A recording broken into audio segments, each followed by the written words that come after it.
సంవత్సరాల తరబడి ఎన్ని మందులు వాడినా మీ మోకాల నొప్పులు తగ్గట్లేదా? ప్రాణ పెయిన్ క్లినిక్ లో అత్యాధునిక చికిత్స.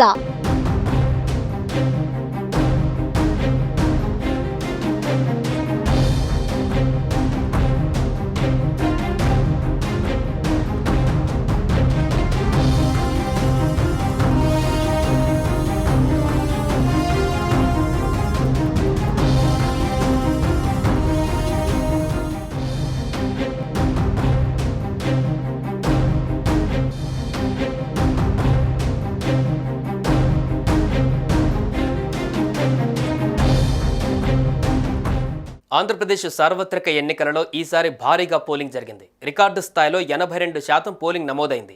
అయితే పలుచోట్ల పోలింగ్ రోజు అక్రమాలు జరిగాయంటూ పలువురు అభ్యర్థులు ఆరోపిస్తున్నారు. 2 నియోజకవర్గాలలో రీపోలింగ్ కావాలంటూ సత్తెనపల్లి వైసీపీ అభ్యర్థి మంత్రి అంబటి రాంబాబు, చంద్రగిరి వైసీపీ అభ్యర్థి చెవిరెడ్డి మోహిత్ రెడ్డి హైకోర్టును ఆశ్రయించారు.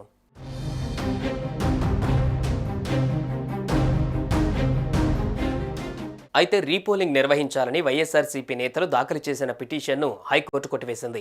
రీపోలింగ్ జరపాలని కోరుతూ మంత్రి అంబటి రాంబాబు, చంద్రగిరి వైఎస్ఆర్సీపీ అభ్యర్థి మోహిత్ రెడ్డి వేరువేరుగా దాఖలు చేసిన 2 పిటిషన్లను ఏపీ హైకోర్టు డిస్మిస్ చేసింది. పోలింగ్ రోజు హింసాత్మక ఘటనల నేపథ్యంలో పల్నాడు జిల్లా సత్తెనపల్లిలోని 4 పోలింగ్ కేంద్రాలలో రీపోలింగ్ నిర్వహించాలని మంత్రి అంబటి ఉన్నత న్యాయస్థానంలో పిటిషన్ దాఖలు చేశారు. దీనిపై విచారణ జరిపిన న్యాయస్థానం పిటిషన్ను డిస్మిస్ చేసింది.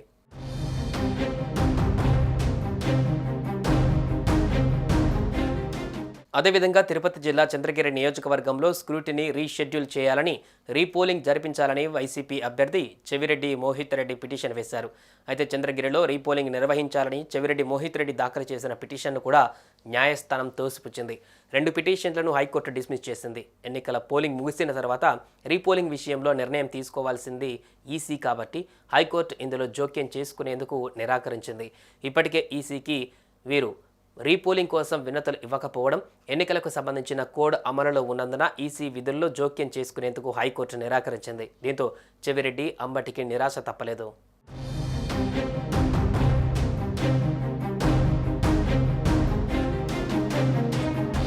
సుమన్ టీవీలో మీ పర్సనల్ అండ్ బిజినెస్ ప్రమోషన్స్ కోసం కింది నెంబర్కి కాంటాక్ట్ చేయండి.